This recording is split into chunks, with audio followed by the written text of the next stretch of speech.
Amigos, amigas, ya estamos listos para hablar como los chayoteros no se atreven, no les interesa, no les conviene porque no van a morder la mano que les da de tragar. Yo soy Vicente Serrano y como siempre le pido que no permita que le den más de lo mismo. Le duela a quien le duela, le pese a quien le pese. Continuamos con estos diálogos nocturnos y sin censura. Y vaya que sí hay que hablar sin censura de lo que está ocurriendo en Chihuahua porque ¡ay, Chihuahua! ¿Cómo hay declaraciones, situaciones, muerte incluso?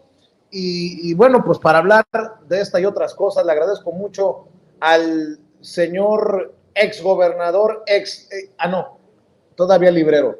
Lo querían dejar como exlibrero porque ya ve cómo le ha dado lata los enemigos políticos que tienen por allá en Chihuahua. Le agradezco mucho a Javier Corral que se enlace con nosotros para hablar sin censura, ya fuera de broma, de muchos temas candentes y muy serios. ¿Cómo estás, Javier? Gracias por acompañarnos. Al contrario, Vicente, yo soy el agradecido por el interés y porque no dejas de echarle la mirada, o como se dice, la luz a lo que está pasando en Chihuahua, porque uno de los problemas centrales de lo que está pasando en nuestro estado, pues es que estamos en un estado de sitio informativo, una suspensión en los hechos de una de las principales garantías, que es el derecho a la información de los mexicanos, pero particularmente de los chihuahuenses. Acá los medios masivos del estado, tanto los de radiodifusión como la prensa escrita, los principales portales digitales, pues hoy por hoy están quedando a deber con uno de los derechos más importantes que tiene todo ciudadano, que es el derecho a la información. Y por supuesto los derechos correlativos del derecho a la información, pues como el derecho de réplica. Solo hay unos cuantos medios por acá, hay que decirlo, precarios, que son ventanas críticas, particularmente algunos portales digitales donde se expresa la opinión libre, donde se generan contenidos sin censura, pero realmente la inmensa mayoría de los medios acá pues están muy, como se dice, muy maiciados, ¿verdad? Muy controlados por la vía del presupuesto público. Una utilización, Vicente, como no lo habíamos visto, pues yo creo que ni en el sexenio de Duarte, como el gobierno de Chihuahua, la gobernadora María Eugenia Campos, está utilizando el conjunto mediático, pues no solamente para el ocultamiento o para disfrazar ciertos temas, para distraer a la opinión pública sobre asuntos fundamentales, sino particularmente también cómo le sirven para golpear, para perseguir a sus opositores, a sus adversarios o enemigos políticos, como tú lo has dicho muy bien. Pues por eso te estamos buscando, Javier. Quiero nada más aclarar que Javier Corral no buscó de alguna manera esta entrevista. El que la buscó fui yo, porque obviamente hay cosas que están fuertes.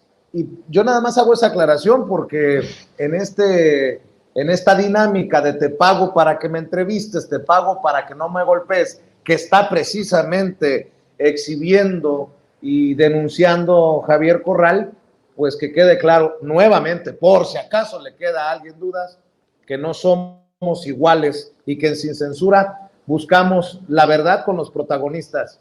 Digo, no está de más que ofrezca estas cámaras, estos micrófonos también a la gobernadora de Chihuahua, Maru Campos, quien te señala, te responsabiliza directa o indirectamente en el suicidio de Antonio Tarín. Empecemos por ahí con todo duro, Javier, porque Maru Campos dice que Javier Corral tiene responsabilidad en el suicidio de Antonio Tarín, pieza clave en este entramado de muchos millones en tiempos de César Duarte. Y bueno, un tema del que no está ajena Maru Campos. Javier, ¿qué respondes a esto? Bueno, pues te diría que por si faltaba algo para demostrar a qué intereses está vinculada la actual gobernadora de Chihuahua, María Eugenia Campos, pues está el ejemplo de estas declaraciones pues tan irresponsables, tan de bajo nivel, pero también pues con tanta perversidad, porque pues hay toda una acción distractora, primero sobre el hecho mismo, sobre el suicidio o el presunto suicidio de Antonio Tarín.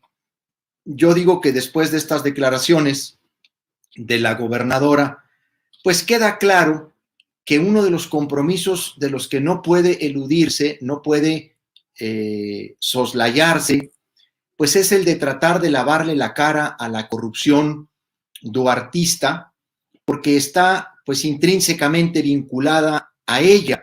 Hay que recordar que ella fue beneficiaria de la nómina secreta del exgobernador César Duarte. Ella fue incluso acusada por el Ministerio Público de Chihuahua y vinculada dentro de un proceso penal en plena campaña electoral, precisamente por el delito de cohecho, al ser parte de la nómina secreta con la que Duarte compró voluntades y silencios. Voluntades de actores políticos, porque la nómina secreta era su principal mecanismo corruptor, pero también compró silencios porque desde ahí se controlaba a muchos medios y periodistas en el estado de Chihuahua para o maquillarle las cifras, ocultarle sus trapacerías o incluso generarle una imagen distinta a la que los hechos eran, como sucede ahora mismo en el estado de Chihuahua. Estas declaraciones de Maru, de entrada lo que hacen, pues es poner en jaque cualquier investigación. A ver, ella ya concluyó que Antonio Tarín, quien lamentablemente falleció en este trágico suceso del fin de semana pasado, ya concluyó la gobernadora que se debe a la tortura psicológica que ella dice que le consta, que se dio para llevar a muchos de los cómplices de César Duarte a la cárcel. También dentro de esta gran treta que armaron para tratar de desmontar las investigaciones contra el exgobernador, diciendo que varios de los testigos protegidos que brindaron información muy relevante que dio con la ruta del dinero y el destino incluso de ese dinero, pues eran testimonios arrancados con tortura psicológica y por lo tanto pues estas investigaciones no valen, porque ese ha sido todo el plan de impunidad de la gobernadora María Eugenia Campos. Pues ahora, con este mismo discurso de la tortura psicológica, ha dicho que esto es lo que llevó a Antonio Tarín a suicidarse. O sea, ella ya concluyó que efectivamente fue un suicidio, las razones por las que presuntamente se suicidó y encontró a un primer culpable, que es con quien tú estás ahora hablando, Vicente, porque la gobernadora dijo, así como lo escucha el auditorio, que yo era culpable directa o indirectamente por los procesos Javier, que llevaron a la cárcel a estos personajes. Sí, Vicente. Javier, estamos hablando de uno de los personajes centrales en los desvíos de recursos en tiempos de César Duarte, un desvío de hasta 250 millones de pesos al PRI nacional. Dices, el presunto suicidio. ¿Qué sabe Javier Corral? Bueno, mira, ahora no sabemos más que lo que la gobernadora ha dicho oficialmente. Para ella, efectivamente, se confirma que fue un suicidio. Ya ha apuntado que las primeras razones tienen que ver con la tortura psicológica y ya ha dicho que yo soy uno de los presuntos responsables o un responsable directo o indirecto. Esto es lo que sabemos. Lo que debería haber acontecido en el estado de Chihuahua, para quitarle pues toda sombra de duda, sobre todo por el personaje que es, pero también porque hay otros fallecimientos, otras muertes en torno del equipo operador de la corrupción duartista que han fallecido en condiciones muy extrañas. Lo que era de esperarse era una investigación seria, que efectivamente se pudieran recuperar pues testimonios, videos, que pudieran recuperarse escritos o manejo que el propio Antonio Tarín hubiera hecho tanto en sus redes como en sus teléfonos, etcétera, que pudieran dar luz sobre cuáles fueron los motivos que lo orillaron a suicidarse, si así fue. Pero hoy por hoy, pues ya es inútil cualquier investigación, toda vez que la gobernadora ya lanzó en una acción distractora,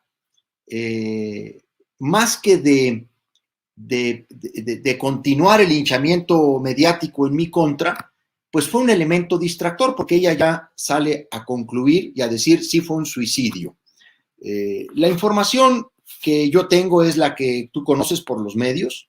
No tengo ningún elemento para afirmar que no fue un suicidio, pero tampoco tengo hoy la versión o la investigación de la Fiscalía, que en un caso como este debiera esperarse y no ser la gobernadora la que sale a atajar inmediatamente y casi para lavarle la cara a esta red de corrupción, porque es lo que ha estado haciendo a lo largo de este año y medio. Ha estado buscando lavarle la cara a la corrupción duartista, pues porque ella es parte de esa corrupción, Vicente, porque ha traído ese tema una y otra vez recurrente y porque sabe perfectamente que quien tiene la responsabilidad en sus espaldas es ella, porque se le demostró perfectamente con un caudal probatorio, pues el dinero que de manera ilegal, indebida, de manera subrepticia, le entregaban mensualmente, pues fueron casi 10 millones de pesos. Déjame preguntarte claramente, ¿en Chihuahua gobierna Maru Campos, pero sigue mandando César Duarte? Hay un cogobierno. En realidad, pues de alguna manera, Duarte está cogobernando con María Eugenia Campos en función de los compromisos que tiene ella con él y de la información que el exgobernador sabe de ella y de otros de sus colaboradores. Por eso, destacados colaboradores de César Duarte trabajan en el gobierno con María Eugenia Campos. Por eso se le regresó al exgobernador el control del Poder Judicial a través de su ahijada política, la magistrada Miriam Hernández Acosta. Por eso se les ha generado un nombramiento, mira, simple y sencillamente, pues el fiscal general del Estado, César Jáuregui Moreno, el fiscal de la zona centro, Francisco Ramírez, Francisco, creo que es Ramírez o Armendáriz, ahorita se me fue, pero ahorita mismo te lo confirmo, es parte del equipo de defensores legales del exgobernador. Entonces, pues ahí es donde yo señalo que hay un cogobierno que en realidad están compartiendo muchos cargos relevantes el duartismo. Acá está un proceso de desmantelamiento de la Operación Justicia para Chihuahua. Bueno, no tardó 4 o 5 meses de haber llegado al gobierno María Eugenia Campos, cuando varios de los implicados en la Operación Justicia para Chihuahua y particularmente en la Operación Zafiro salieron libres. Se les cambiaron las medidas cautelares y obtuvieron su libertad. Uno de ellos era, por cierto, Antonio Tarín. Cuando tú dices una pieza clave, sin duda, era un operador de los más importantes de la red de corrupción duartista, no solo en el caso de los 250 millones de pesos. Ese era uno de los casos por los que él incluso recibió una sentencia condenatoria de 6 años. Él tenía otras carpetas de investigación, 7 carpetas de investigación y otra también en el ámbito federal por la misma Operación Zafiro, que, como tú recordarás, en el gobierno de Peña Nieto hicieron todo lo que pudieron para llevarse el caso, atraer el caso. Luego se desistió la Procuraduría General de la República, pero se quedaron pendientes algunas investigaciones en torno de Javier, este asunto, ahí es, sí. Javier, a ver, no es por amarrar navajas porque no se necesita. Las navajas ya están afuera. Tarín sería uno de los personajes que de alguna manera podría haber confirmado la relación corrupta entre Maru Campos y César Duarte. No estoy tratando de dar a entender algo. Simplemente digo, a este personaje me lo suicidaron de acuerdo a la autoridad. Dices tú presunto suicidio, yo estoy de acuerdo, hay que señalarlo como presunto suicidio, pero por la figura central que era en el esquema corrupto de César Duarte, y si Maru Campos, señalada por personajes como tú, de formar parte de la nómina secreta, este personaje que se suicidó, ¿pudo haber sido clave para determinar de qué nivel era la relación corrupta entre Maru Campos y el exgobernador priista César Duarte? Fíjate que no lo creo, Vicente. No creo que él hubiera aportado información en ese sentido, porque él no estaba siendo realmente perseguido por la actual administración y menos por Duarte, porque la defensa de Duarte incluso lo ofreció a él como un testigo para una próxima audiencia ya donde se va a discutir el fondo de la acusación en contra de Duarte. De hecho, está programada próximamente una audiencia. En ella, los abogados de la defensa de Duarte habían ofrecido a Tarín como un testimonio. En esa audiencia venidera, por ahí del 23 de abril, está programada, se iba a discutir si se admitía o no a testimonio, un testimonio de Tarín. Y luego ya, en todo caso, en la audiencia intermedia, se conocería su declaración. Por eso te digo que no creo que él pudiera aportar, incluso él en varios de los procesos penales y en las investigaciones que llevó, él negó que recibiera instrucciones de César Duarte para cometer los desvíos, tanto en las investigaciones que hizo el Ministerio Público de Chihuahua como en el procedimiento que instauró el INE en materia de fiscalización, esta estrambótica resolución del Consejo General del INE, donde confirma que efectivamente en Chihuahua operó una red de corrupción que desvió 250 millones de pesos, pero que no pudo comprobar que habían ido a parar al PRI y por lo tanto un grupo de consejeros electorales se pusieron de acuerdo y le hicieron el último favorcito al PRI para eludirle una multa que pudo haber sido de 500 millones de pesos. Y en ese proceso ya que estás hablando de eso, nada más para que quede claro, porque tenemos nueva consejera presidenta del INE y nuevos consejeros. Te estás hablando de la forma desaseada, cochina, en la que se van Lorenzo Córdoba, Ciro Murayama, solo por mencionar esos nombres que son de los más repudiados por la gente de a pie. A eso te refieres, ¿no? Porque, a ver, para que quede claro el nivel de lo que estamos hablando con Javier Duarte. El PRI César Duarte logró, perdón, Javier Corral. A ver, perdóname, sí, es que entre... Sí. Es bueno que entre los Duartes te veas. Entre los Duartes te veas. Javier Duarte de Veracruz y César Duarte de Chihuahua. A ver, Javier. Sí. El PRI esquivó una multa de 500 millones de pesos. Sí. Al INE le faltaron pruebas directas para clavarles la daga.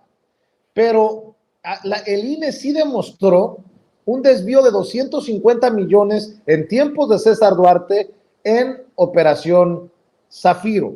Tengo entendido, me corriges si estoy equivocado. Ya el INE hablaba de una multa como de 100 millones de pesos por irregularidades. Luego de concluir pues esta investigación, el INE murió al PRI con 98 millones de pesos tras concluir que el gobierno de César Duarte había desviado fondos hacia el partido. ¿Qué, perdóname por la expresión, qué pinche cochinero? O sea, si el INE demuestra, confirma que hubo desvíos, pero después fíjate que a Chuchita la bolsearon y te vamos a perdonar la multa, eso me parece un insulto para tantos que han luchado contra la corrupción y la impunidad en Chihuahua, pues en este caso, Javier. Mira, efectivamente, bueno, primero te aclaro lo del nombre del fiscal de Distrito Zona Centro, porque ahorita dije Martínez, no, sí, es Francisco Martínez Valles, el fiscal de la Zona Centro que está a cargo de la investigación del presunto suicidio de Tarín, pero que a la vez pues fue abogado de Tarín, fue abogado de varios de los operadores de Duarte, es más, estuvo en el equipo de defensa legal del propio Duarte y también estuvo en el equipo de defensa legal de la hoy gobernadora María Eugenia Campos cuando fue vinculada a proceso por el tema de la nómina secreta. Nada más para no dejar ese cabo suelto. Me regreso al tema del INE. Mira, en realidad el INE sí tuvo toda la investigación completa, completísima, porque la unidad técnica de fiscalización del INE entregó un dictamen muy robusto donde hizo una serie de pesquisas, solicitó información a muchas dependencias, a muchas autoridades, levantó testimonios, hizo investigación de campo y el dictamen de la unidad técnica de fiscalización del INE decía que el dinero se había ido al PRI. O sea, incluso demostraban con varios testimonios que habían recabado que los 250 millones de pesos que salieron del erario de Chihuahua para financiar las campañas del PRI, siendo presidente del PRI Manlio Fabio Beltrones, había sido demostrado toda esa ruta del dinero, la salida y el destinatario. Eso está en el dictamen que todo mundo puede comprobar, puede leer, porque está ahí en la página de internet. Sin embargo, a los consejeros electorales, a varios de ellos, pues se les hizo mucho castigar al PRI con 500 millones de pesos. ¿Por qué con 500 millones de pesos? Porque regularmente en el caso de desviación de recursos públicos para campañas políticas, la multa es grave, es una sanción muy alta y se tiene que castigar por lo menos con el 100% de multa, la cantidad desviada. Y entonces se dobla la cantidad de 250 a 500. Debo decirlo como es en descargo de uno de estos consejeros que tú acabas de mencionar, el caso de Ciro Murayama. Él fue uno de los que votó a favor de castigar al PRI con los 500 millones de pesos, pero hubo otros 7 consejeros, porque 4 estuvieron a favor de multar al PRI y 7 consejeros estuvieron en contra. Lamentablemente, entre ellos también Lorenzo Córdoba, que a mí me parece pues que tuvo en esta decisión una mala jugada, una mala reacción, porque pues prácticamente fue su última decisión al frente del Consejo General del INE. Aún no escucho las razones por las que Lorenzo Córdoba fue uno de los que le perdonó ahora sí que la vida al PRI. ¿Por qué? Pues porque imagínate lo que significa una multa de 500 millones de pesos que se le iba a descontar de sus prerrogativas a lo largo de los siguientes meses hasta llegar a pagar 500 millones de pesos. Fue el último favor que se le hizo al PRI por parte de varios consejeros electorales, algunos de ellos sí muy vinculados al PRI desde siempre, pues ahí ni modo que no decirlo de Adriana Favela, que fue una consejera muy vinculada al PRI y que abiertamente pues lo fue en su manejo. Este es el último favor. ¿Por qué? Bueno, pues porque ese grupo de consejeros está más alineado con el PRIAN, o lo que se conoce como la alianza del PRI y el PAN, pues para lo que viene. Y ahora se juntan los consejeros que son afines al PRI y que son afines al PAN para evitarle multas al PRI o al PAN, pues porque están en alianza y ahora se tienen que tapar la corrupción los unos a los otros. Lo verdaderamente sorprendente es que también en esos 7 votos haya votos de consejeros electorales que fueron promovidos por Morena. A mí me llama mucho la atención el voto de Carla Humphrey, que votó para que se le perdonara al PRI esos 500 millones de pesos. Y esto es además grotesco, Vicente, porque unos días antes, como tú mismo lo acabas de mencionar, se le había impuesto al PRI una multa. Esa fue efectivamente de 97.8 millones de pesos. Estamos hablando de una multa en donde también hubo una investigación sobre la nómina secreta, esta que tanto niega acá la gobernadora María Eugenia Campos y que se rasgan las vestiduras y que tienen lanzada toda la campaña mediática para decir que es una leyenda urbana lo de la nómina secreta. Pues el INE hizo una investigación, claro, se tardaron un poco, porque estos hechos fueron pues investigados o denunciados allá primero se cometieron por el 2015, 2014, luego los denunció la secretaria de la Función Pública de mi gobierno cuando estaba la maestra Stephanie Olmos en el 2017, esa es la denuncia que se presentó, y apenas hace 2 semanas se resolvió, fíjate, del 2017 al 2023, pues pasaron algunos años para que el INE concluyera esa investigación, pero concluyó que efectivamente se operaba un mecanismo de pagos ilegales a través de esta denominada nómina secreta, en donde se le pagaba el sueldo o se les apoyaba económicamente a presidentes de comités municipales del PRI, se pagaba una gran parte del personal del comité directivo estatal del PRI y a otros actores políticos.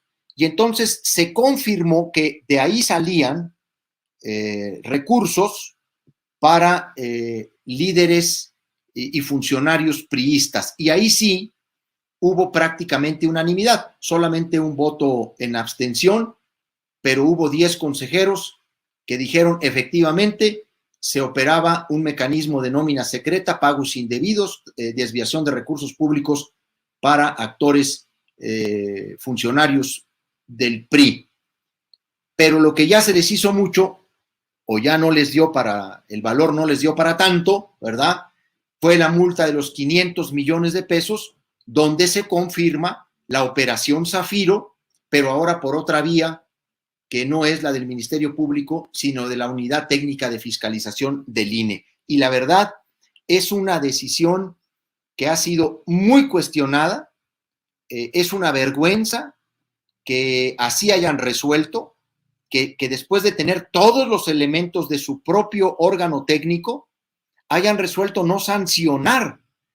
Y esto es lo que a mí me confirma, pues que este denominado INE inmaculado, pues no es tan inmaculado como se dice, Vicente.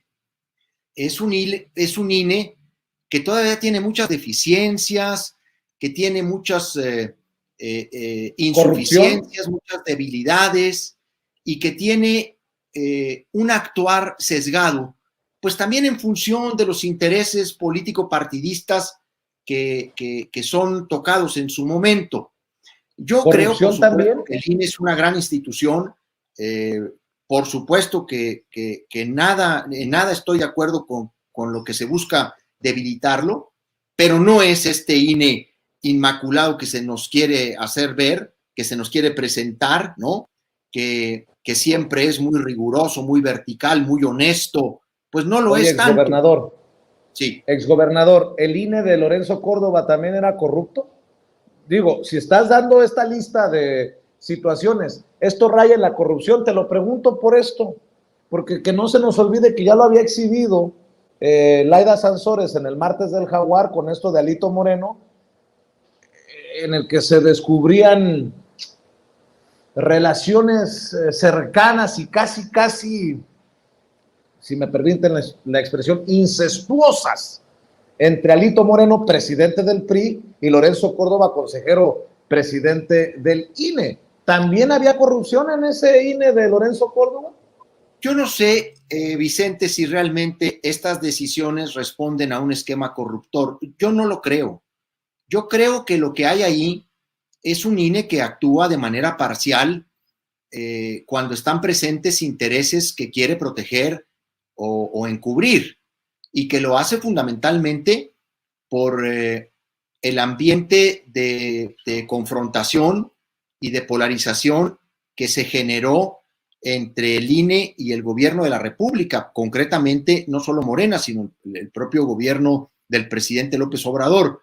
En esta decisión es clarísimo que le están cubriendo las espaldas al PRIAN, porque pues era sacarlos de la jugada prácticamente, no solo en estas elecciones locales que ya están en juego, sino en el 2024, pues les hubieran generado una merma en las asignaciones o en las administraciones de recursos públicos o prerrogativas, como se le llaman, y prefirieron pues terminar consintiendo la corrupción de Duarte, esa red corruptora de Duarte, que hacer lo que la ley les imponía hacer.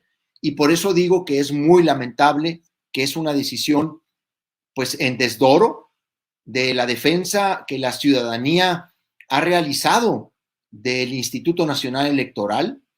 Esta resolución yo la he calificado como estrambótica, pero es una vergüenza lo que hicieron. Digo, quisieron compensarla dando vista a la Fiscalía General de la República, a la Unidad de Inteligencia Financiera, al Sistema de Administración Tributaria, a la Comisión Nacional Bancaria y de Valores. Pero bueno, pues es una vista, ojalá que realmente inicie algo, una vista así.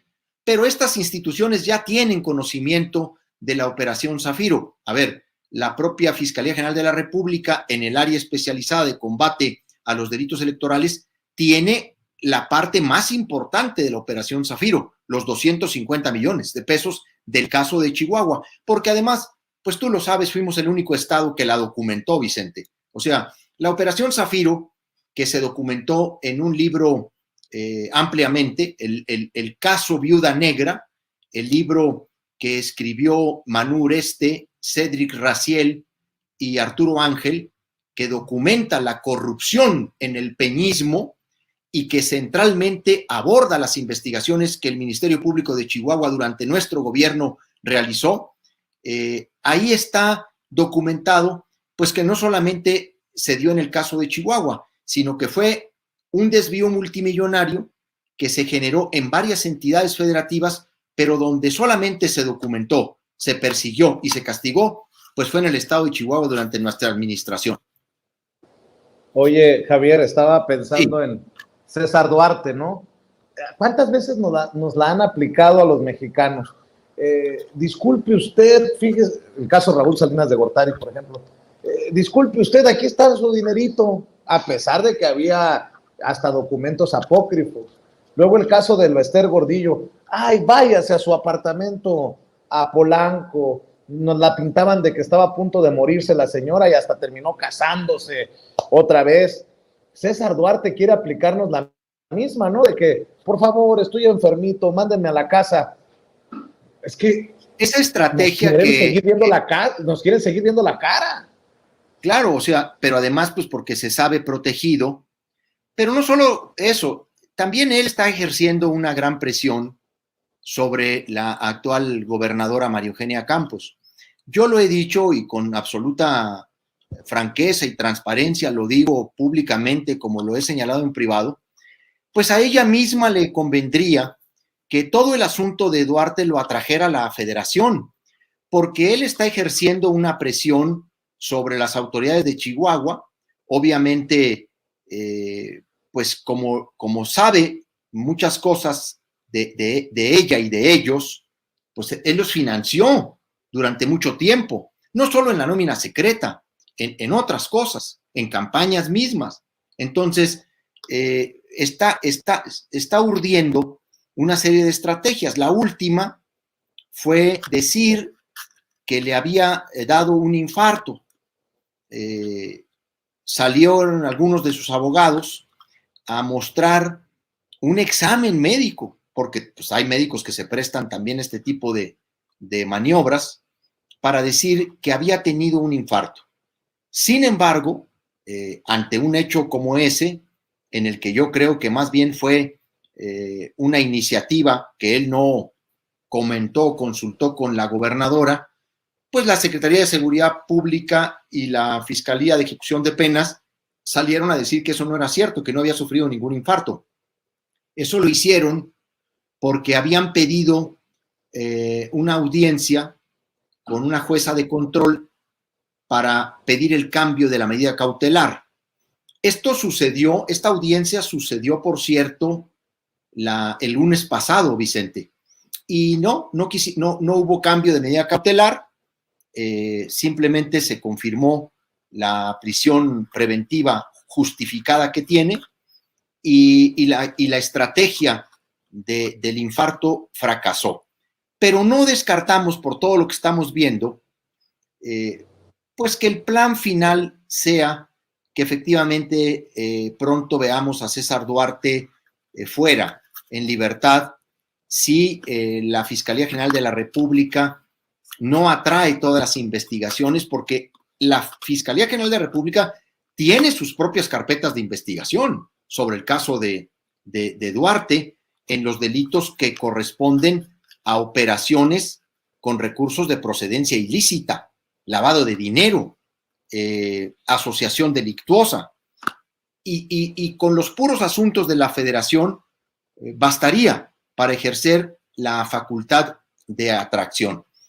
Esto es lo que incluso yo creo que más le convendría a la propia gobernadora María Eugenia Campos, que tiene la presión de toda esta red de corrupción con la que ella se comprometió y que además pues es la red de corrupción que la apoyó en la campaña. Muchos de ellos están ahí metidos en el gobierno, ¿no? Entonces, aquí peligra el tema de la justicia y por eso creo que el gobierno, bueno, particularmente la Fiscalía General de la República, debiera ya ejercer esa facultad de atracción para que investigue y termine las investigaciones de sus propios asuntos, pero también para que tenga una correcta ejecución la voluntad política que mostró el presidente López Obrador al impulsar, al empujar, al insistir en el proceso de extradición de César Duarte, porque pues hay que reconocerlo, mientras estuvo Peña Nieto en el gobierno, Duarte estuvo totalmente protegido, pero en el 2018 le cambió la suerte a toda esta red de corrupción y entonces en su primera visita a Chihuahua como presidente electo, lo recuerdo perfectamente, el presidente López Obrador se comprometió a que los asuntos que ya estaban iniciados, como el proceso de extradición, ellos los iban a continuar, los iban a impulsar y él no iba a ser tapadera de nadie. Y es justo decirlo, hubo una acción proactiva del gobierno de López Obrador para que la extradición se diera. Es muy sencillo. Los primeros asuntos que el entonces ya se sabía que iba a ser canciller, Marcelo Ebrard, recibió del presidente López Obrador de la agenda de acuerdos conmigo, fue el tema de la extradición y también tengo que reconocer que tanto el doctor Alejandro Gertz Manero como el propio Marcelo Ebrard se pusieron las pilas y estuvieron siempre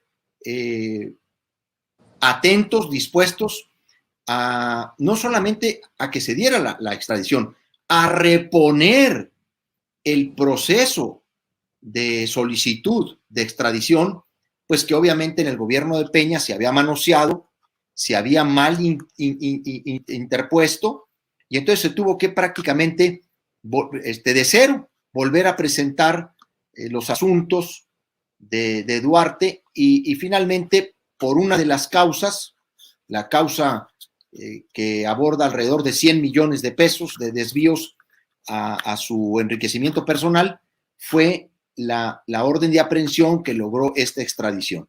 Entonces, insisto, yo creo que para que esa voluntad no sea burlada y todo ese esfuerzo que significó traer a Duarte de Estados Unidos, donde estuvo prófugo de la justicia por casi 4 años y medio, que todo ese esfuerzo no se ha burlado, porque acá, pues todo indica, bueno, pues la misma declaración que con la que empezamos esta entrevista, Vicente, esa declaración, si algo demuestra, es el tamaño del compromiso que ella tiene con estos operadores de la corrupción duartista. Precisamente me dicen en el equipo de producción que ya tenemos las declaraciones de Maru Campos para que la gente, las pocas personas, me imagino que puedan no haberlo escuchado ya, entiendan el nivel de golpeteo, de ataques de los que estamos hablando, Javier Corral. Vamos a ver y escuchar a Maru Campos, la gobernadora de Chihuahua. Pues el gobernador Corral tiene responsabilidad de manera directa o indirecta por, ya sabemos, todos los casos de tortura y ya sabemos toda la presión y ya sabemos la falta de apego a derecho con la cual llevó estos procedimientos, que obviamente llevó a mucha gente a tener altos niveles de depresión y de ansiedad. Bueno, pues ahí está. Aparte es un nivel ya de inescrupulosidad, porque hay quienes hablan pues de que es una tontería, de que la gobernadora regresó alterada de un largo viaje que realizó por Europa y que hasta cierto punto pues es un error. Yo sostengo que no es ningún error. Hay otros que dicen enloqueció María Eugenia Campos. No se trata de nada de esto. Ella ha perdido los escrúpulos desde hace tiempo. Este es un manejo muy perverso. Busca distraer de asuntos relevantes la atención pública de Chihuahua. Hay dos temas que están ahora en la discusión pública y que están siendo totalmente sofocados en los medios locales. Hay un aumento de tarifas en servicios fundamentales para la ciudadanía, en el transporte y en los servicios de agua potable. Y estos aumentos de tarifa, que son escondidos en el conjunto de medios que ella ha comprado para su servicio, para ocultar, para silenciar y luego para sobreponer una imagen que no coincide en los hechos, están siendo también distraídos con una declaración como esta. A mí no me sorprende porque se ha vuelto de un cinismo cada vez más evidente. Aquí muestra una faceta inescrupulosa, pero insiste en esta treta que ella misma construyó de la tortura psicológica. Hay que recordar que tuvieron encarcelado por más de 100 días al exfiscal anticorrupción Francisco González Arredondo, el que coordinó la operación Justicia para Chihuahua, acusándolo de tortura psicológica, que porque lo sometían a largos interrogatorios, que no les daban de tomar agua, que no los dejaban ir al baño, que les hablaban feo, que les hablaban con gritos, y que todo eso les generó un estado de choque emocional, de tortura psicológica, y ahora la gobernadora añade una conclusión que les generó también estados de depresión. O sea, ella ya concluyó las investigaciones del Ministerio Público. ¿Ya qué puede decir el fiscal general o el fiscal de la zona del presunto suicidio de Tarín? De hecho, ya no vamos a saber realmente si esta declaración está más enfocada en lavar la corrupción duartista que en ocultar el verdadero hecho. Pero eso no lo sabremos porque se ha apresurado a dar un dictamen ya casi pericial. Entonces, la define, la pinta de cuerpo entero. Es que ella el tema de la nómina secreta, por más que se lo quiere quitar, pues no se lo va a poder quitar nunca. A ver, podrá comprar medios y podrán engañar a una parte de la población un tiempo, mucho tiempo, pero en muchos lados se sabe la verdad de este asunto porque ella misma dio muchas versiones de por qué aceptó ese dinero de César Duarte. Incluso el fiscal general del Estado, César Jáuregui Moreno, hizo una declaración ante el Ministerio Público cuando habían aceptado entrar al mecanismo del criterio de oportunidad para decir por qué él había aceptado el dinero y para qué se los daba Duarte. Claro, él dijo que era para un apoyo legislativo. Lo que nunca nos ha explicado es por qué un apoyo legislativo se daba de manera subrepticia en los sótanos de la Secretaría de Hacienda en sobres cerrados que se le entregaban a distintos actores, hasta en sus carros, hasta en sus coches, como a ella misma le entregaban los sobres. Entonces, esta declaración pues la define en muchos sentidos, pero también quiere distraer un tema que aquí cada vez se genera con mayor preocupación, que es el tema de las asignaciones directas, una de ellas por 4,200 millones de pesos para construir una infraestructura en materia de seguridad pública, la Torre Centinela, que por cierto, Vicente, una Torre Centinela y una infraestructura de seguridad que se la ofreció al gobernador de Texas, a Greg Abbott, para detener el flujo de migrantes que llegan a Texas por la vía de Chihuahua, ¿no? En un acto que puede ser calificado casi como de traición a la patria, porque le ofreció al gobernador Abbott, que es uno de los gobernadores más racistas de la Unión Americana, el gobernador de Texas, le ofreció ser los ojos de Texas en Chihuahua para detener migrantes.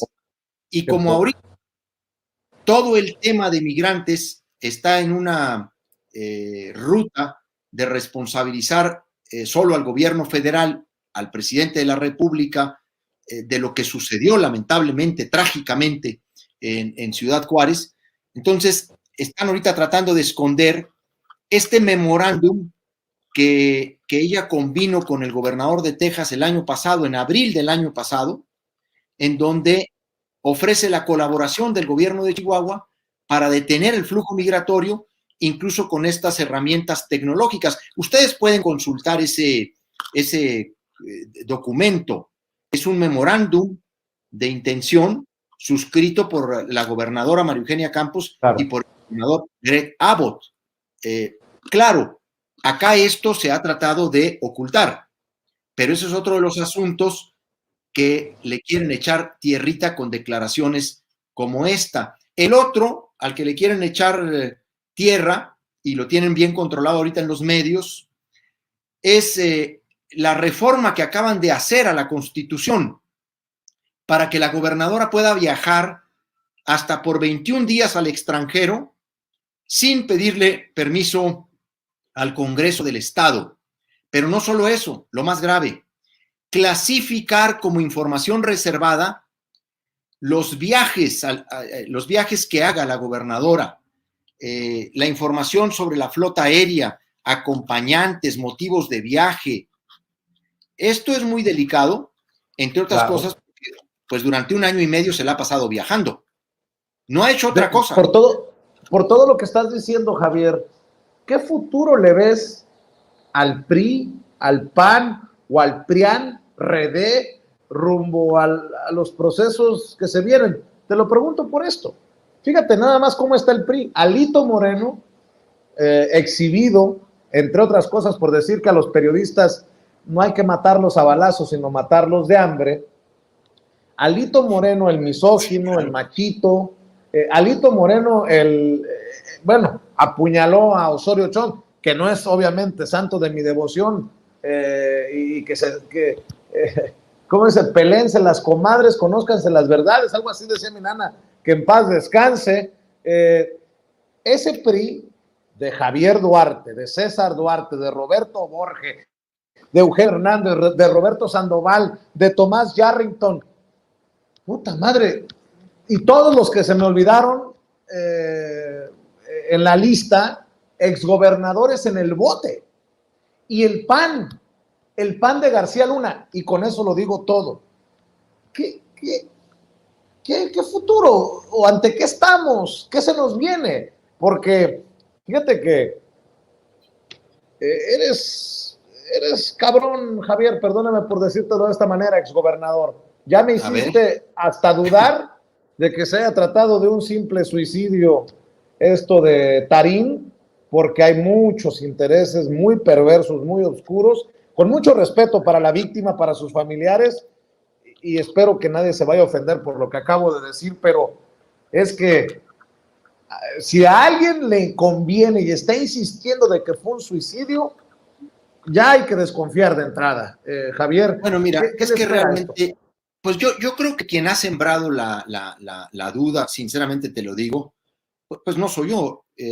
Por supuesto que yo he salido a lamentar este fallecimiento porque es un trágico suceso que para ninguna persona, independientemente de cuál haya sido su desempeño, su actuación, los delitos o los errores cometidos, uno puede regodearse o celebrar.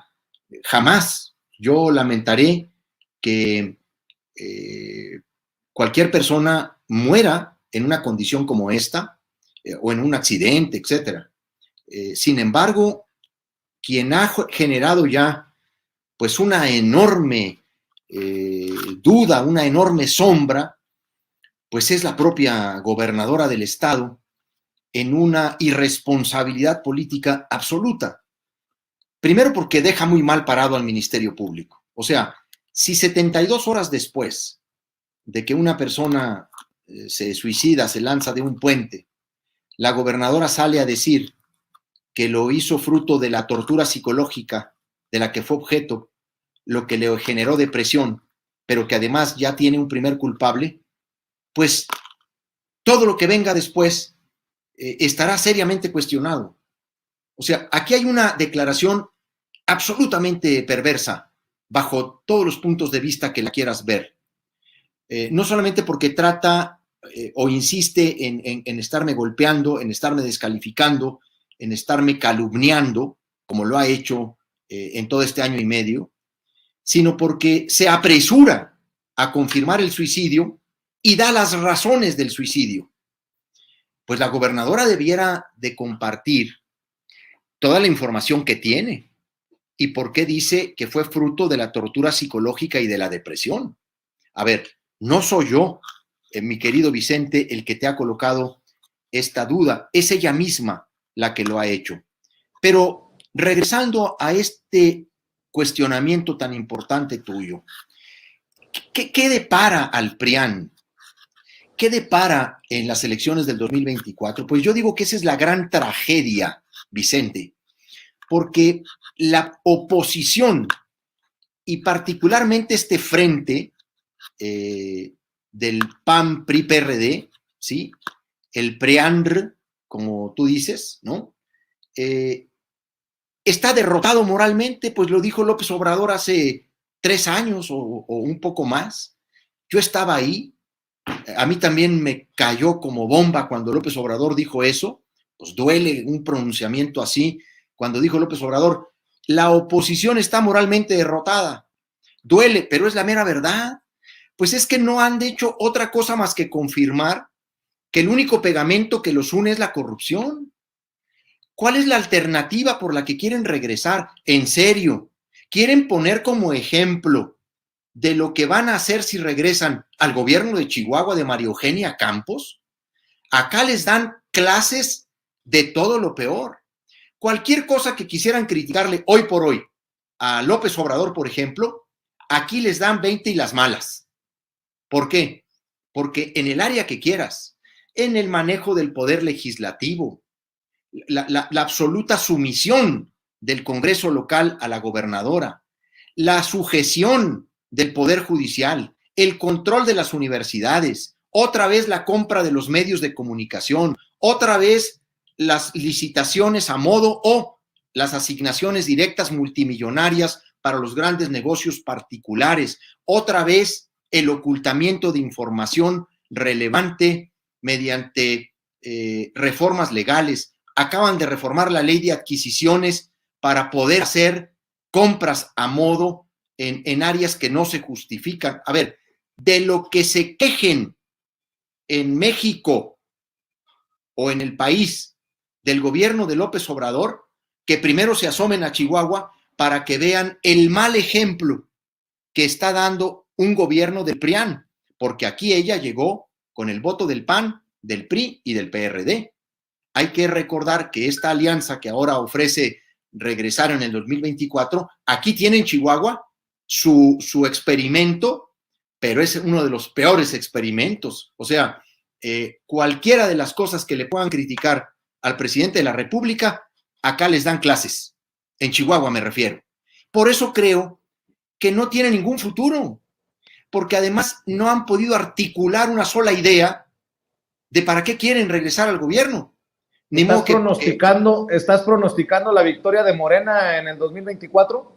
Mira, yo creo sinceramente que no hay en este momento, te lo digo sinceramente, no hay en este momento un escenario que pueda afirmar que la oposición, el PRI, el PAN y el PRD, con estos esquemas corruptos, vayan a ganar la elección. En estos momentos, como están las cosas, pues yo creo que Morena puede volver a ganar la elección presidencial del 2024, incluso creo que con cualquiera de los dos, creo que con Ebrard o con Sheinbaum, pero yo no le veo a la oposición, pues no solamente una figura con calidad moral, con integridad, pues yo no les veo el ejemplo del cual quieran partir para decir, miren, esto es lo que vamos a hacer si regresamos al gobierno de la República. O en serio, ¿van a poner como ejemplo a María Eugenia Campos de Chihuahua para regresar a la presidencia de la República?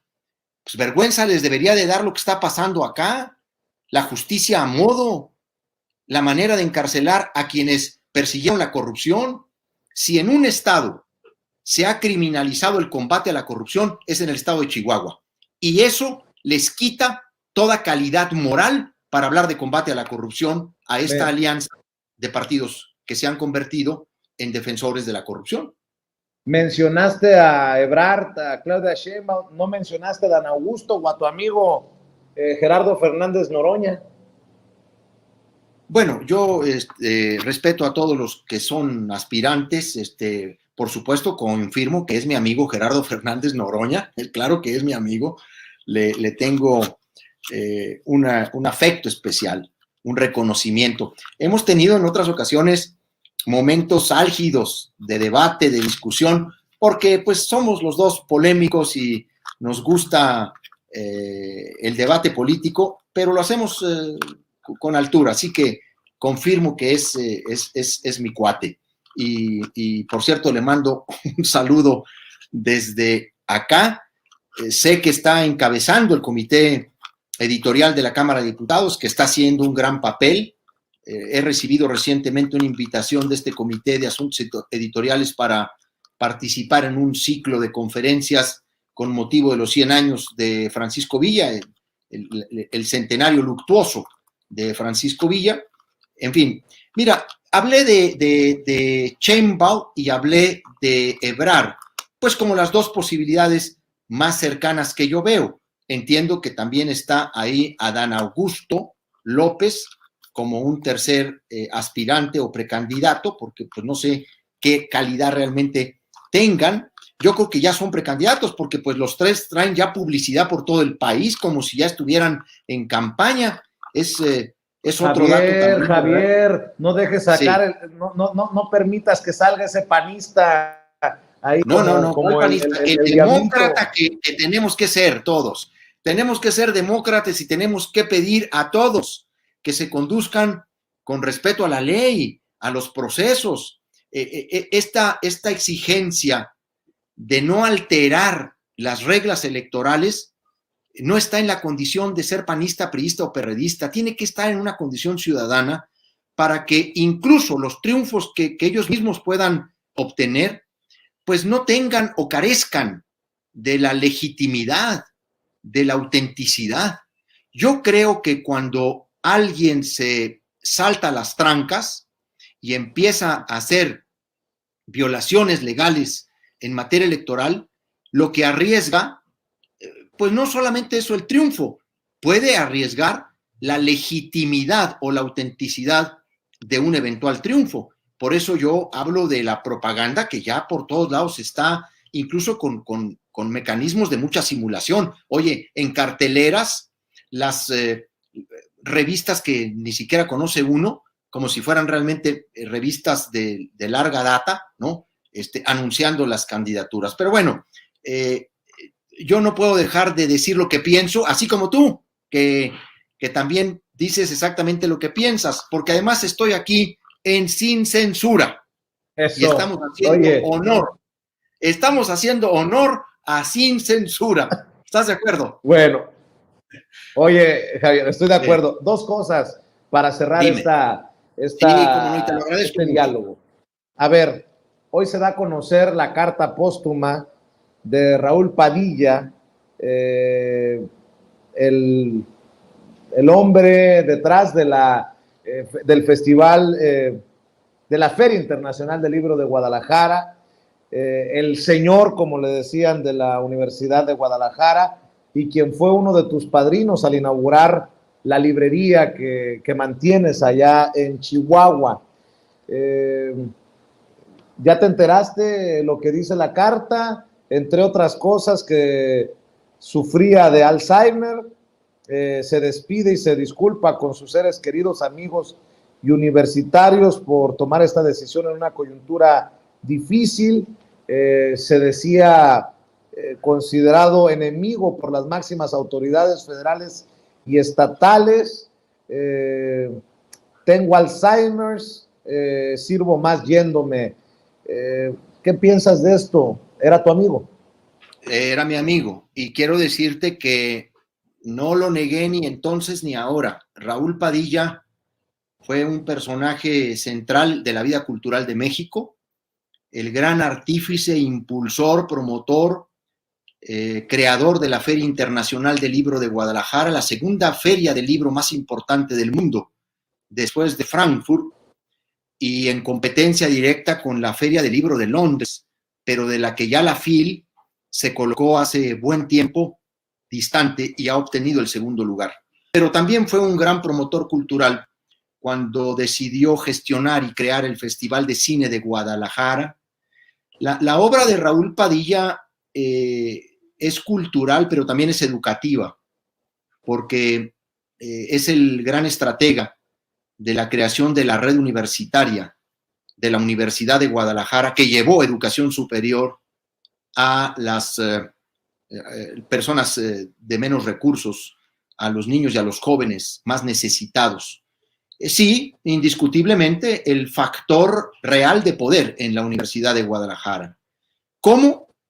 ¿Y por qué tanto tiempo? Pues por un liderazgo que ejerció con inteligencia y un liderazgo que le permitió superar incluso su primera etapa, una etapa convulsa, cuando él llegó como líder de la Federación de Estudiantes y luego creó la Federación de Estudiantes de Guadalajara. Efectivamente, años difíciles donde incluso en la universidad había mucha violencia. Él le generó una estabilidad a la Universidad de Guadalajara. Su rectorado fue un rectorado de estabilización a una universidad que constantemente estaba en el conflicto estudiantil y, por cierto, violento. Escuché, o más bien leí, un gran texto, un gran artículo de Roberto Samarripa en Reforma, criticando a Padilla, pero también ponderándole sus rasgos indiscutibles, como muchos lo han hecho en estos días, para salir al paso y poder otorgarle un reconocimiento. Hay que agregarle la palabra cacique, factotum, controlador. Sin embargo, lo que hay que preguntarnos todos es lo que finalmente dice en su artículo Roberto Samarripa. ¿Qué fue lo que sucedió en esta personalidad extraordinaria, en este liderazgo que empezó rodeado de pistoleros en sus años jóvenes y terminó de la mano de los premios Nobel de literatura, de los grandes escritores de la literatura universal. De los intelectuales a sueldo, de los intelectuales a sueldo, de los enemigos de la transformación de México, de estos que vivieron de la mano de los gobiernos anteriores. Esa ya es una valoración tuya, porque la FIL, mi estimado Vicente, ha sido un espacio de encuentro de todo tipo de intelectuales, no solamente de quienes hoy se oponen al gobierno del presidente López Obrador. La FIL ha sido sobre todo un espacio de encuentro. Yo te puedo mencionar muchos autores, muchos, que han estado en la FIL, incluso en el año pasado. Paco Ignacio Taibo, Jorge Cepeda Patterson, que genera luces muy brillantes al análisis político, incluso en un esfuerzo de equilibrio encomiable, o por lo menos que se lo debemos de agradecer. Pero sí se empanizó en los últimos años la FIL, ¿no? Con los Krause, con los Aguilar Camín, con los Vargas Llosa. No, es que ahí yo no podría coincidir en modo alguno con tu punto de vista, porque yo no creo que estos intelectuales propiamente tengan una adhesión orgánica a un partido. Tienen posiciones algunos de derecha, ¿no? Hay intelectuales que han tenido una evolución insospechada hacia la derecha o más hacia la derecha extrema. Y luego, obviamente, otros que han militado hoy por hoy en un anti-López Obradorismo per se, en donde ya no le reconocen nada de nada. Están simple y sencillamente en la reacción y están en el golpeteo permanente. Pero eso no define a la FIL ni define a Raúl Padilla. Yo quiero decirte que yo tuve la fortuna de conocer a Raúl Padilla y por eso mi testimonio como es. Te voy a platicar una anécdota, Vicente. Voy a permitirme compartirla contigo porque, bueno, ahora se ha dado a conocer ese texto. Yo advertí a varios amigos que a Raúl se le había juntado todo. Incluso se le había juntado el Alzheimer ascendente. Yo noté algunos detalles recientemente, sobre todo cuando vino a Chihuahua. Pudimos tener pues momentos de mucha acercamiento, de mucha intensidad, porque además, pues imagínate, venía a inaugurarme la librería y ese día la gobernadora decide clausurármela. Una situación inédita, no solo para mí, sino para él, que imagínate en cuántas ferias del libro o librerías no había estado. Me dijo, oye, pues la verdad es que nunca me había pasado en toda mi vida un hecho como este, en el asistir a la inauguración de una librería el mismo día de su clausura. Yo le noté a Raúl, pues, que estaba en momentos muy pensativo y efectivamente con pequeñas lagunas, pequeñas. No me imaginé que estuviera ya tan avanzado el diagnóstico del Alzheimer, pero me supongo que para un personaje como él, pensarse fuera de una órbita de conciencia, pues produce la decisión que le ha producido a muchas personas, incluso escritores, grandes novelistas, grandes autores, que antes que no poder valerse por sí mismos, deciden terminar con su vida. Ni más ni menos esta librería lleva el nombre de Sándor Márai. Digo esta librería porque estamos platicando desde la librería Sándor Márai. Esta es la oficina del librero, donde estamos ahora tú y yo hablando. Sándor Márai decidió ponerse fin a su vida en 1989, pues después de un estado en el que se sintió solo, se sintió aislado.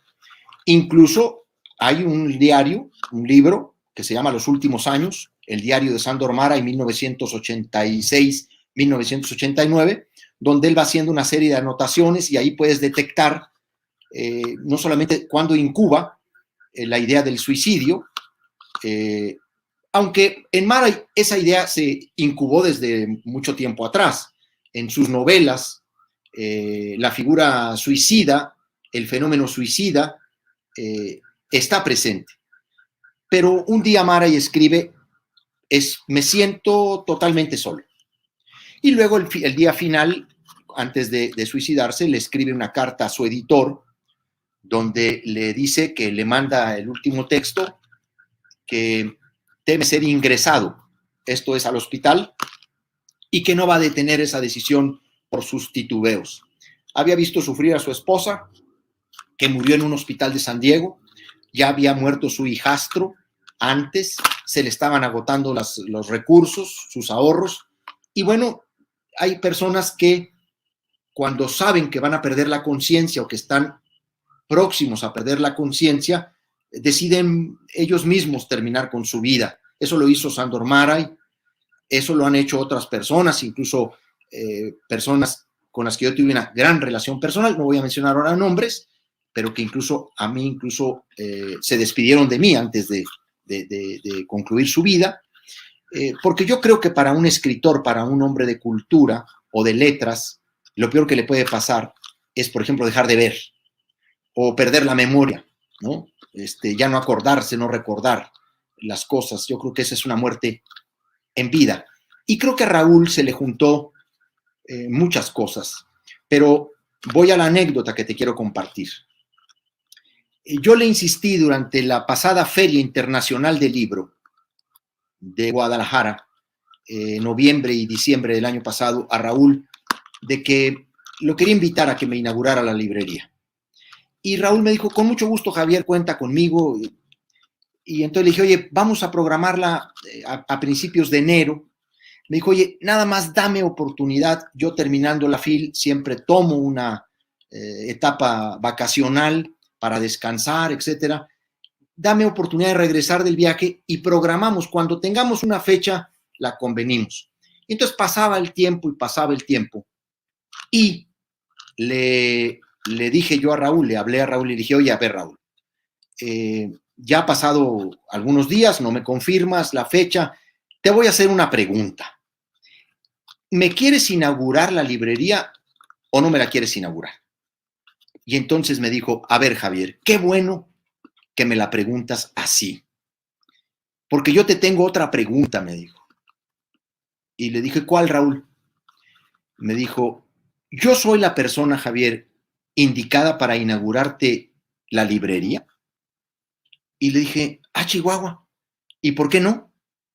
Dice, a ver, Javier, este es uno de los sueños de tu vida, porque yo le había platicado muchísimas veces a Raúl, pues que yo quería poner una librería como la que él puso de joven, Don Quijote, porque vamos a decir que así empezó la Feria Internacional del Libro de Guadalajara. Y entonces le dije, pues precisamente por eso, porque este es un sueño que he compartido contigo muchas veces, me gustaría que tú la inauguraras. Y me dijo, mira, tú sabes que yo soy muy polémico, Javier, tengo dividida la opinión.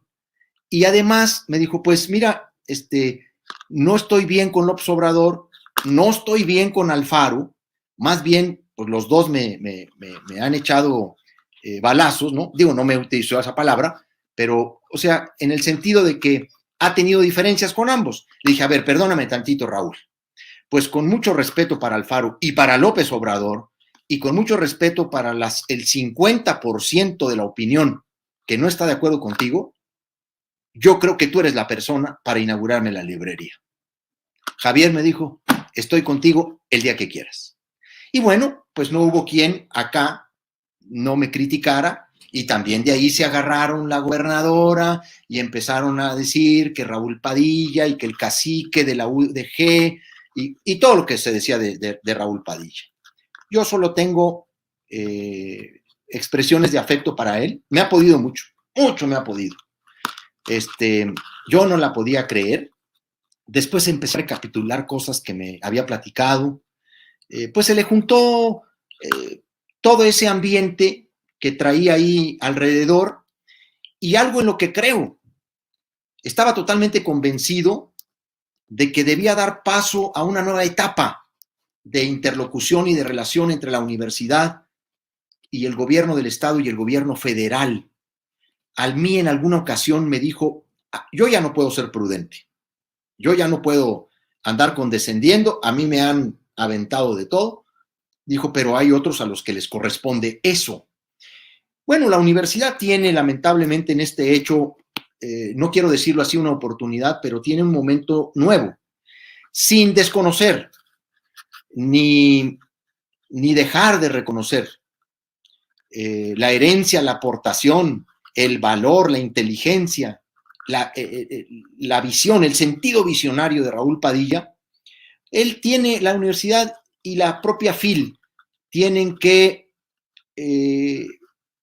demostrar que pueden trascender no solamente la FIL a su fundador y la universidad a su mayor y más grueso pilar.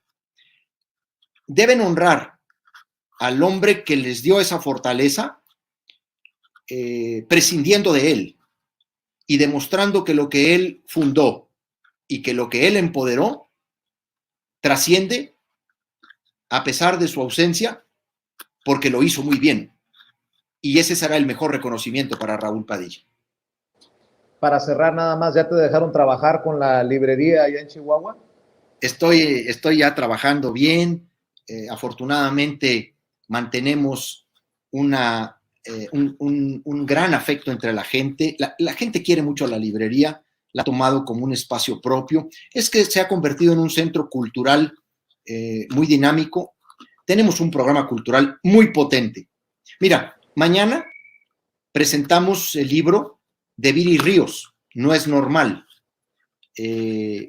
para conocer dónde estriba los mecanismos que explican la desigualdad, pero que también explican la concentración de la riqueza en México.